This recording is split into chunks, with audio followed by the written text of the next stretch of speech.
When you stop and think about it, the sheer relentless work your heart does, it's incredible. Roughly 100,000 beats every single day. Yeah, it's this constant vital rhythm we mostly just, well, we take it for granted, don't we? We really do. But what happens when that rhythm, that essential function, is suddenly threatened? That's a critical question. Today, we're going to take a deep dive into myocardial infarction. Most of us probably know it better as a heart attack. Exactly. We want to explore this silent disruptor, really understand its impact. And our aim here is to give you, our listener, some really critical insights. We want to empower you with the knowledge, to recognize the signs, understand the risks involved, and know what recovery might look like. All while keeping it clear, accessible, not overwhelming. Precisely. And just to make sure we're all on the same page from the start, heart attack and myocardial infarction, or MI, they're essentially two ways of describing the same event. MI is the more medical term. That's right. Myocardial infarction is the clinical term, while heart attack is what we generally use day to day. Okay, so when we talk about a myocardial infarction, what's actually happening inside the body? What's the core mechanism? At its heart, no pun intended, a myocardial infarction is fundamentally a blockage problem. A block and where? Specifically, it's an obstruction in one or more of the coronary arteries. These are the blood vessels that wrap around the heart muscle itself, the myocardium, and they're responsible for delivering that vital oxygen-rich blood. So they feed the heart muscle. Exactly. And when one gets blocked, the blood flow and therefore the oxygen supply to that part of the heart muscle gets drastically reduced or sometimes cut off completely. And what causes these blockages? What's building up in there? Well, the main culprit is usually a process called atherosclerosis. You can think of it as a slow, gradual buildup inside the artery walls. Like plaque. Precisely. Plaque, it's this kind of sticky mix of cholesterol, fats, and other substances. Over time, it accumulates, making the arteries narrower and harder. Less flexible. Less flexible, exactly. Now, what's interesting is that just having the plaque isn't always the immediate trigger for the actual heart attack. Oh. So what tips it over the edge? What causes that sudden blockage event?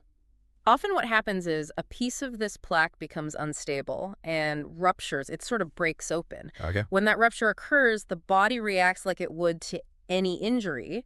Its natural clotting mechanisms kick in to try and repair the damage. Ah, so it forms a blood clot. Yes, and this clot forms right at the site of the rupture. Yeah. The trouble is, this clot can grow very quickly and become large enough to completely block the artery. And that stops the blood flow dead in its tracks. Correct. Halting blood flow to the section of heart muscle supplied by that specific artery. And it's that lack of oxygen reaching the heart muscle that leads to the infarction part, the actual damage. Exactly right. Infarction literally means tissue death due to lack of blood supply, which means lack of oxygen. So the heart cells start to die. When those heart muscle cells are starved of oxygen because of that blockage, they begin to die off. And the amount of damage really depends on two main things. Which are? First, the size of the artery that's blocked if it's a major artery. A larger area of the heart is affected. And second, how long the blockage lasts. The longer the blood flow is cut off, the more muscle tissue is likely to be permanently damaged. Wow, okay. That paints a very clear picture of just how serious this is. Mm. So, given that, what are the signals? What should people be looking out for? Recognizing the signs quickly is it's paramount. The faster someone gets medical help during a heart attack, the better their chances of survival and the less long-term damage they're likely to have. Time is critical. Time is absolutely muscle in this case. And while experiences can vary, and we should definitely talk about how women sometimes have different symptoms, there are sort of four main signals that should ring alarm bells immediately. Okay, let's break those down. What's the first key sign? The first, and probably the most classic sign, is chest pain or discomfort. But it's usually not just a quick, sharp pain. How is it described? People often describe it as a feeling of pressure, squeezing, tightness, maybe fullness, or even an aching pain right in the center of the chest. And it sticks around. Yes, that's a key point. It typically lasts for more than just a few minutes, or it might go away and then come back. It's persistent. Okay, persistent chest discomfort. What's number two? The second sign is pain that radiates, meaning it spreads to other parts of the upper body. Like down the arm. Very commonly down the left arm, yes. But it could also be felt in the shoulder, the neck, the jaw, or even the back. Interesting. And the third sign? Third is shortness of breath, finding it difficult to breathe. And this can happen with or without that chest discomfort we just talked about. Right, so breathing difficulty on its own could still be a sign. It absolutely could. And the fourth category? Well, the fourth involves other associated symptoms. Things like breaking out in a cold sweat, feeling nauseous, or actually vomiting, feeling lightheaded or dizzy. Or sometimes people describe this sudden, overwhelming feeling that something is terribly wrong, almost like a sense of impending doom. That sounds terrifying. Now, you mentioned earlier that symptoms can be different, particularly for women. Can you expand on that a bit? That seems really important. It's incredibly important. While that classic chest pain is still common for women too, they, along with some other groups like older adults or people with diabetes, might experience what we call atypical symptoms more often. And what might those look like? These can include things like unusual or extreme fatigue that comes on suddenly, pain specifically in the back or shoulders, or even abdominal discomfort that might feel like indigestion. Sometimes just the general sense of being unwell. So not necessarily that crushing chest pain we always hear about. Not always, no. And because these symptoms aren't the textbook picture, they can sometimes be dismissed. Which is dangerous. Extremely dangerous. That's why the key message here is, if you suspect anything might be wrong with your heart, even if it doesn't feel like the classic description, err on the side of caution. Get it checked out. Always. Call for help, get checked out. It's far, far better to find out it wasn't a heart attack than to ignore symptoms that turn out to be serious and delay getting life-saving treatment. That makes perfect sense. Now, another point of confusion people often have is the difference between a heart attack and cardiac arrest. They get used interchangeably, but they're not the same thing, are they? Not at all, and it's a critical distinction to understand. While a heart attack can sometimes lead to cardiac arrest, they are fundamentally different problems. Okay, so let's clarify. A heart attack is... Remember, a heart attack, the myocardial infarction, is primarily a circulation problem. It's about a plumbing issue, essentially. A blockage in the pipes, the coronary arteries, stops blood flow to the heart muscle. Right, the blockage we discussed earlier. So what is cardiac arrest then?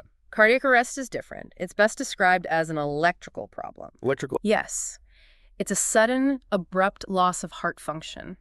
The heart suddenly stops beating effectively. This usually happens because of a dangerous arrhythmia, a chaotic or irregular electrical signal in the heart. So the heart's electrical system just goes haywire. Exactly. Instead of pumping in a coordinated way, the heart might just quiver or fibrillate. And when that happens, it can no longer pump blood effectively to the brain, lungs, and other organs. And that's immediately life-threatening. Immediately. While a severe heart attack can damage the heart muscle enough to trigger one of these fatal arrhythmias, leading to cardiac arrest can also happen for other reasons. Such as? Things like underlying heart rhythm disorders, certain genetic conditions, severe physical trauma, or even drug overdoses can cause cardiac arrest independently of a blockage-type heart attack. And the signs are different too, I imagine. Much more sudden. Oh, absolutely. The signs of cardiac arrest are typically abrupt and dramatic. The person collapses, they become unresponsive almost instantly, they aren't breathing normally, or they stop breathing altogether. And no pulse. And they won't have a detectable pulse. It's a stark contrast to someone having a heart attack, who is usually conscious, often able to describe their symptoms, at least initially. Okay, that distinction is clear now. Blockage versus electrical failure. And the immediate response needed is different too. Critically different. For cardiac arrest, the immediate need is CPR, cardiopulmonary resuscitation, to manually pump the heart and circulate blood, plus, ideally, defibrillation using an AED to shock the heart back into a normal rhythm. It's about immediate life support right there on the spot. Whereas for a suspected heart attack, For a suspected heart attack, while it's still an emergency, the priority is getting the person to a hospital as quickly as possible where doctors can diagnose it and perform treatments like angioplasty or give clot-busting drugs to reopen that blocked artery. got it. So let's focus on the heart attack scenario. If someone thinks they or someone else might be having a heart attack, what are the absolute must-do first steps? Okay, in this situation, speed is everything. Every minute counts. The very first thing, without any delay, is to call your local emergency number 911 in the US and Canada, 999 in the UK, 1000 in Australia. Know your number. Don't hesitate. Do not hesitate. And tell the dispatcher clearly, I think I might be having a heart attack, or I think this person is having a heart attack. And don't try to drive yourself to the hospital. Ideally, no, unless there is absolutely no other option. Paramedics can start vital assessment and treatment the moment they arrive, potentially even in the ambulance. That time saved can make a huge difference. Okay, call emergency services first. What's next while waiting? If possible, meaning if the person is conscious, able to swallow, and not allergic to aspirin or advised against it by a doctor, have them chew and swallow one regular strength, or sometimes two low-dose, aspirin. Why aspirin specifically?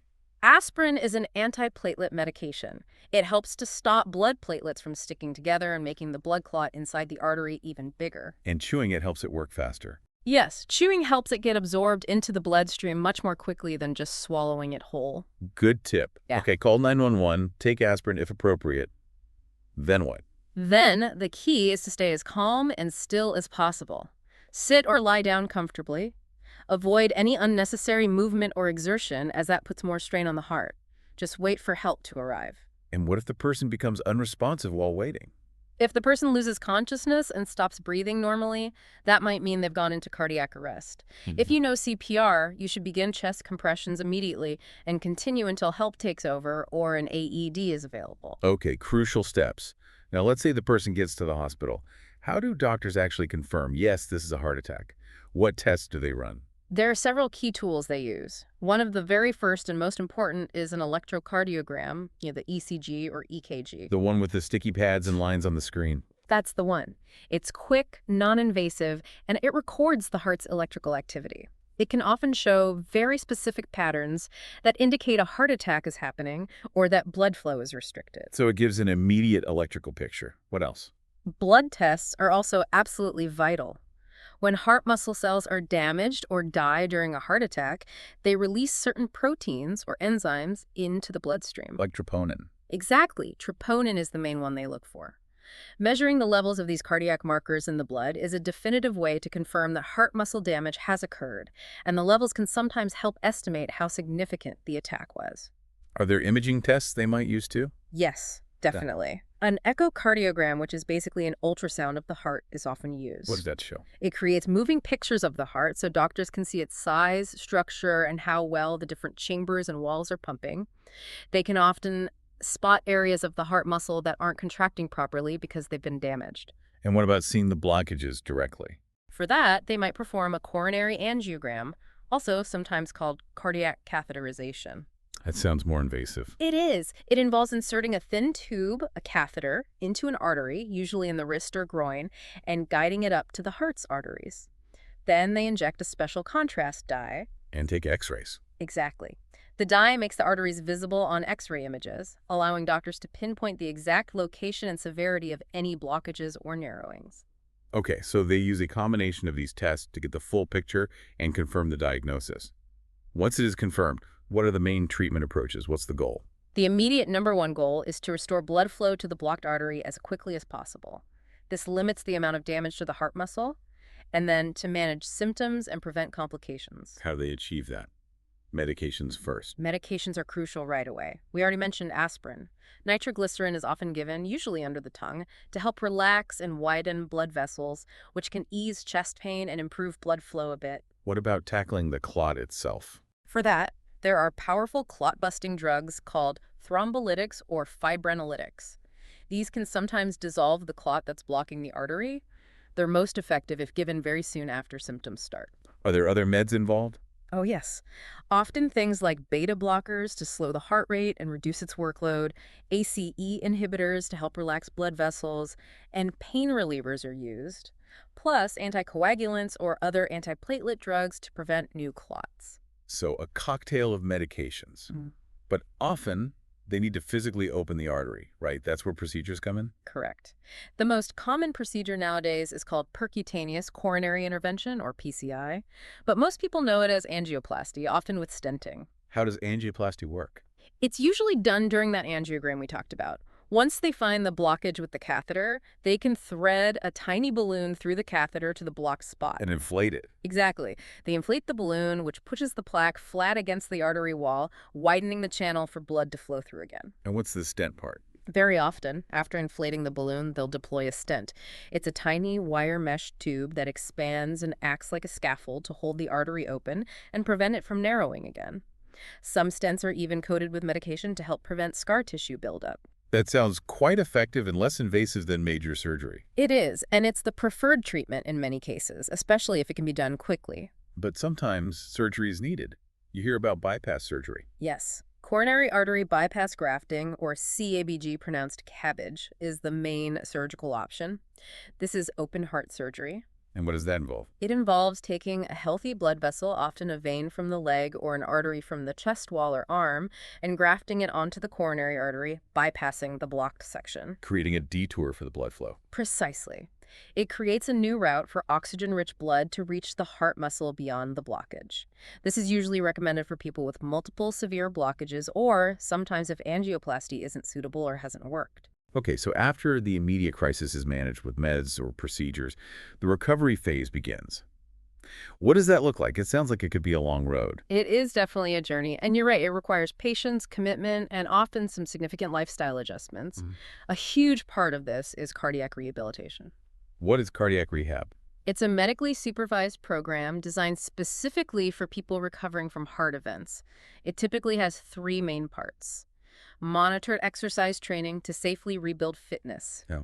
education about managing risk factors, understanding medications, healthy eating, and counseling to help deal with the stress, anxiety, or depression that can often follow a heart attack. So it addresses the physical and the emotional side. Exactly. It's really a holistic approach to help people regain strength, confidence, and learn how to manage their heart health long term. It's incredibly beneficial. What about those ongoing medications and lifestyle changes you mentioned? How critical are they? Absolutely critical. Taking all prescribed medications exactly as directed is non-negotiable. These drugs help prevent future clots, manage blood pressure and cholesterol, and protect the heart. And the lifestyle part. Equally vital. This means really committing to a heart-healthy diet low in saturated and trans fats, cholesterol, sodium, high in fruits, vegetables, whole grains. Regular physical activity is key too, aiming for about 30 minutes of moderate activity most days, once cleared by your doctor. What else? If the person smokes, quitting is probably the single most important thing they can do. Finding healthy ways to manage stress, maybe through yoga, meditation, hobbies, spending time outside, and maintaining a healthy weight. These aren't just suggestions, they're fundamental to recovery and preventing another event. It sounds like a major commitment, but clearly worth it. This brings up a common question. Can someone actually make a full recovery after a heart attack? What's the realistic outlook? That's a really important question, and the answer is, well, it's nuanced, but generally hopeful. How so? The reality is that heart muscle that dies during a heart attack doesn't regenerate. That damage is permanent. However, and this is the hopeful part, it is absolutely possible to live a long, active, and fulfilling life after a heart attack. So full recovery might mean returning to a good quality of life even if there's some permanent damage. Exactly. The extent of recovery really depends on a few things. How much heart muscle was damaged initially, how quickly they received effective treatment, and crucially, how committed the person is to sticking with cardiac rehab, medications, and those lifestyle changes. So individual factors play a big role. They do, but with good medical care and consistent effort from the patient, many people recover remarkably well. Cardiac rehab, in particular, has been shown time and time again to significantly improve quality of life, reduce symptoms, and actually help people live longer after a heart attack. That's very encouraging. Knowing all this, let's revisit the prevention side. What are the main things that put someone at higher risk for having a heart attack in the first place? There's a well-established list of major risk factors. High blood pressure or hypertension is a big one. Okay. High levels of LDL or bad cholesterol and low levels of HDL or good cholesterol. Right. Smoking tobacco, a huge risk factor. Diabetes, both type 1 and type 2. What else? Being overweight or obese. Having a family history of early heart disease, meaning a close relative who had it at a relatively young age. Age itself is a factor. Risk increases as we get older. Does gender play a role? Yes, men generally have a higher risk at younger ages, but women's risk catches up significantly after menopause. Also, physical inactivity leading a sedentary lifestyle and chronic stress can contribute too. That's quite a list. But the good news is many of those sound like things people can actually do something about, right? That is absolutely the crucial takeaway here. While you can't change your age or your family history, many of the most significant risk factors are modifiable. Like smoking. Definitely. Quitting smoking has immediate and long-term benefits. Controlling high blood pressure and high cholesterol through diet, exercise, and medication if needed. Managing diabetes effectively. Eating better, moving more. Exactly.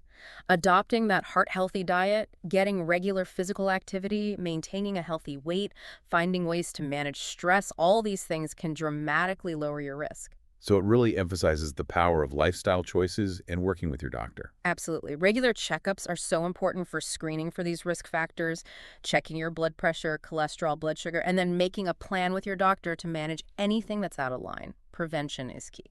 Now, earlier you mentioned something intriguing, the idea of a silent heart attack. That sounds, well, scary. Yep. What exactly is that? Yes, a silent heart attack or silent myocardial infarction, SMI, is basically a heart attack that happens without the person experiencing the typical recognizable symptoms. So no chest pain, no shortness of breath. Sometimes there are truly no symptoms at all.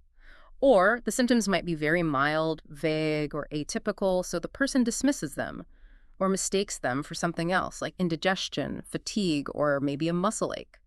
So they might not even know what happened at the time. Correct. They often have no idea they've actually suffered a heart attack. How would anyone ever find out they'd had one then? Frequently, a silent heart attack is only discovered later, maybe weeks, months, or even years afterward, during a routine checkup or a test done for another reason. Like an ECG. Exactly. A routine ECG might show patterns indicative of previous heart muscle damage that the person was completely unaware of. Or sometimes other imaging tests might reveal it. But even though it was silent when it happened, does it still cause real damage? Yes, absolutely. That's the danger. Despite the lack of dramatic symptoms, a silent heart attack still involves a blockage and lack of oxygen, and it can cause significant permanent damage to the heart muscle. And presumably it increases future risk. It does. Having had a silent heart attack significantly increases the risk of having another, potentially more severe heart attack in the future, as well as developing complications like heart failure or arrhythmias. Are certain people more likely to have silent heart attacks?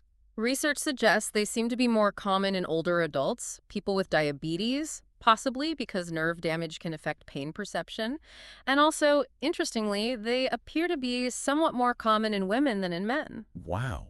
So that really underscores the importance of those regular checkups, especially for people in those groups, because you might not get the obvious warning signs. Precisely. It highlights why ongoing monitoring of heart health and risk factors is so crucial, even if you feel perfectly fine. This has been incredibly informative, really covering the whole spectrum from cause to recovery. To kind of wrap things up, what's the single most important message you'd want our listeners to take away from this deep dive? I think the fundamental message is this. Yes, a myocardial infarction is a very serious health event, no question, but it absolutely does not have to define your future. There's hope and agency. Exactly. By empowering yourself with knowledge, really understanding your personal risk factors, learning to recognize those potential warning signs we talked about, both typical and atypical, and knowing the critical steps to take if you suspect something is wrong, you can play such an active, vital role in protecting your own heart health. So knowledge translates into power in this situation. It really does. Embracing a heart-healthy lifestyle isn't just about recovery, it's about prevention too. Staying informed, working with your doctor, listening closely to your body, these are the most effective actions you can take. Your heart works tirelessly for you 24/7. It truly does. And taking these proactive steps is the best way we can support it, help it stay strong, and keep it working well for many, many years to come. That's a great way to put it.